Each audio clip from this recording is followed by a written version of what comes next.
Texas-born John Wesley Hardin was trouble from a young age, even though his father was a Methodist preacher, and his mother was described as cultured and refined. When he was 14 years old, another student at his school accused him of writing vulgar graffiti about a female classmate on the wall. A fight broke out and the other student drew a knife. Hardin disarmed the boy, then stabbed him with his own knife, nearly killing him. The following year, when Hardin was 15, he killed his first man. According to the story, Hardin beat a former slave in a wrestling match, but the former slave was upset about the defeat. The next day, as Hardin rode by on his horse, the angry man ambushed him and brandished a stick. Hardin drew his revolver and shot the man, killing him. He fled and went into hiding after the incident. As lawmen tracked him down and moved in to arrest him, he shot and killed 4 of them and began living as a fugitive from justice. In August of 1871, John Wesley Hardin even killed a man for snoring too loudly. The incident happened in Abilene, Kansas, at the American House Hotel. Hardin, his cousin, Gip Clements, and his cousin's friend Charles Cougar spent the evening drinking and gambling before retiring for the night. Hardin and his cousin shared a room, and Cougar had the room next to theirs. In the middle of the night, Hardin was awakened by loud snoring coming from Cougar's room. He pounded on the wall and shouted for him to roll over, but the snoring continued. Hardin, still drunk and annoyed that he couldn't sleep, fired his gun into the wall separating the rooms. The snoring stopped. The next morning, Cougar was found dead with a bullet through his heart. Even though Hardin stated that his intention was simply to wake the snoring man, not kill him, he still earned a reputation for being so mean that he shot a man for snoring too loud. For the next several years, John Wesley Hardin lived his life on the run. But he wasn't keeping a low profile. He killed several men lawmen, fellow outlaws, cattle rustlers, cheating gamblers, and anyone who crossed him. When he was captured in 1877 at the age of 23, he was known to have killed 27 people, but Hardin claimed that number was much higher. He said he murdered 42 people. Hardin had a reputation for lying and exaggerating. Since many of his claims could not be corroborated, he was not blamed for the other murders. Despite his high body count, Hardin's murder trial ended in a sentence of 24 years in prison. He actually only served about 18 years. During his time in prison, Hardin wrote his autobiography, which is filled with outlandish and unsubstantiated claims. He also used the time to study law. He was released from prison on February 17, 1894, when he was 40 years old and still quite handsome.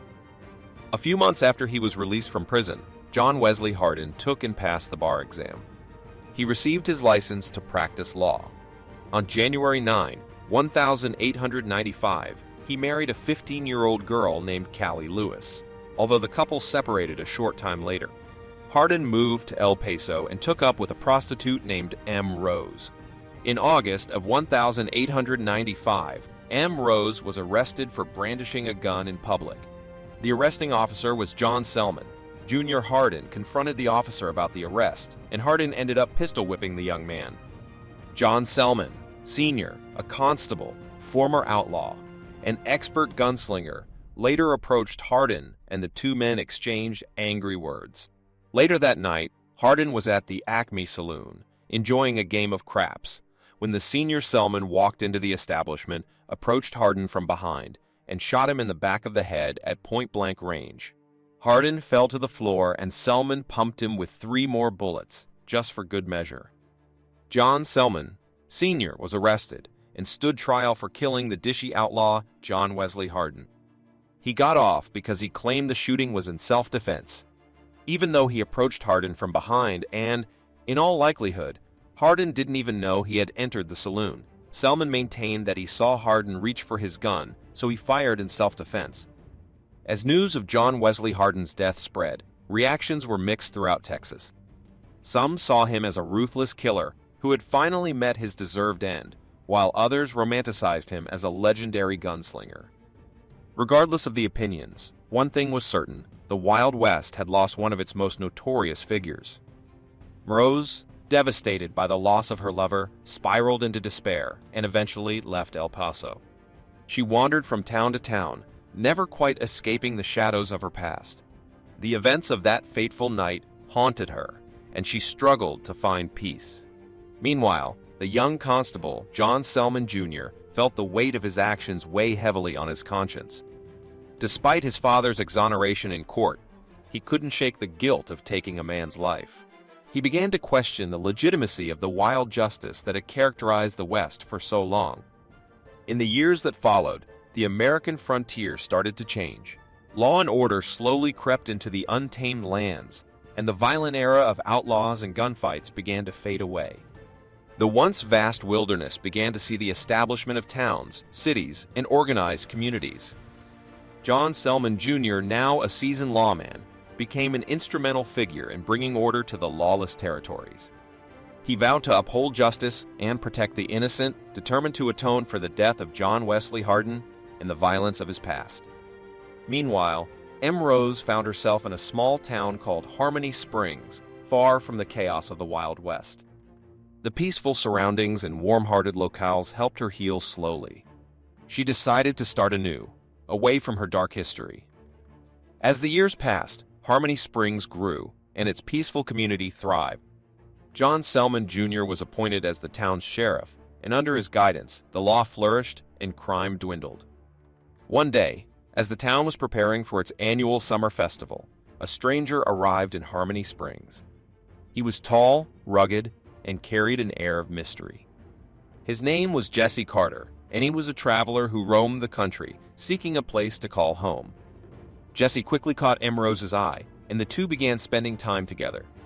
His presence brought light to her life, and the two found comfort in each other's company. Little did she know that Jesse carried secrets of his own. As M. Rose and Jesse's bond deepened, so did John Selman Jr.'s suspicions.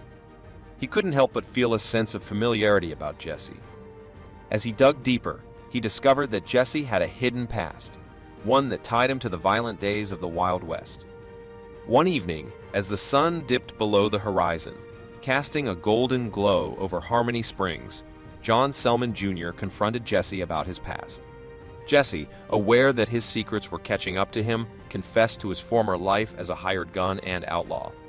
But as Jesse spoke of his past, he revealed a transformation. He had left his violent ways behind and had been seeking redemption, just as John Selman Jr. had. They both realized that they shared a common desire for a better, more peaceful future. Rose, caught in the middle, understood that the two men she cared for had experienced a significant change of heart. She saw the potential for harmony among them and in the town they all loved. As the summer festival approached, tensions ran high in Harmony Springs. The townspeople were divided in their opinion of Jesse, uncertain whether to trust a man with such a dark past. But the festival also presented an opportunity for redemption, a chance to prove that the Wild West days were truly behind them. On the day of the festival, John Selman Jr. stood before the community and spoke of his own transformation. He confessed his guilt over the death of John Wesley Hardin and expressed his commitment to upholding the law and protecting the town. Jesse, too, stood before the crowd, sharing his story of redemption and promising to leave his violent past behind. He spoke of a vision for Harmony Springs, a place where people could start anew and leave behind the shadows of their history. Moved by their words and inspired by their willingness to change, the townspeople embraced Jesse and John Selman Jr. They saw in them the hope for a better future, one where justice prevailed and violence was a thing of the past. And so, Harmony Springs became a symbol of transformation and redemption. John Selman Jr. and Jesse Carter worked side by side, keeping the peace and upholding the law. Rose, their guiding light, found solace in the love and forgiveness she had found in their shared journey. As the years passed, Harmony Springs flourished, becoming a beacon of hope in a changing world. The story of its transformation spread far and wide, reminding people that even in the darkest of times, redemption and forgiveness could prevail.